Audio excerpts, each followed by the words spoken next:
अँगाला हाली चप्प पार्ने अलि यता आऊ भन्ने अनि यस्तो ल्याउटा सिकाउनु सिकाइन्छ के अर्कै सिकाउनु खोज्या हो त्यो भरम हो तपाईको आँखा बढी बोल्ने फेरि आइटी इन्जिनियर सिक्ने होइन परिया बोल्ने त घरको इन्जिनियर बनाउनु लाग्यो लाग्यो मलाई अनि घरमा ल्यापटप छैन यहाँ सिक्न आउनुपर्छ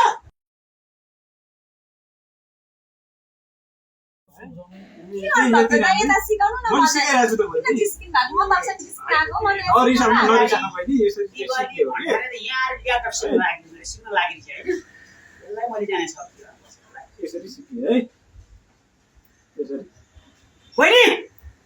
त्यो बनायो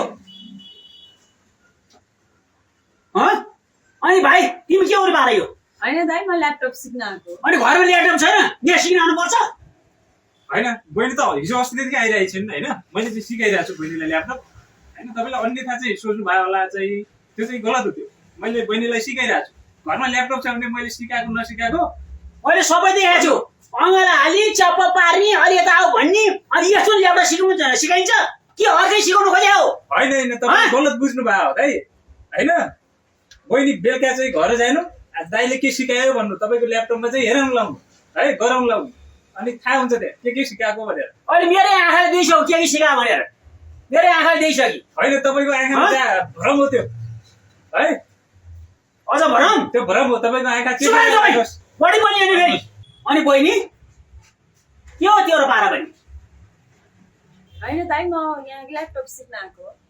अनि ल्यापटप घरमा छैन भने घरमा छ म कतिचोटि भनिसकेँ तिमीलाई घरमा सिक्ने घरमा आफैले जानिन्छ न म अरू टिचर बोलाउँथे घरमा सिकाउनलाई तिमी लुकी लुकी आउँछ नि यहाँ ल्यापटप सिक्न आउने त्यस्तो हैन दाइ कमसेकम अलिकति दाइको त इज्जत खेल गर न होइन बहिनीले तपाईँको दाइको इज्जत राख्नु भएको छ होइन तपाईँले गलत देख्नु भएको हो त्यो लाग्या हो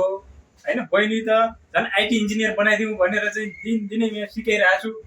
होइन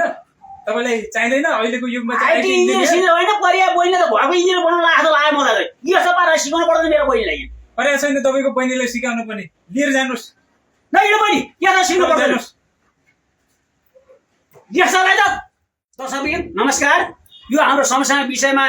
चाहिँ समेटेर बनाएको एउटा अहिलेका समयमा घटेका घटनाहरूलाई मध्यनजर गर्दै बनाएको हो यसमा तपाईँलाई अन्यथा नलिनु होला जय चतुरी।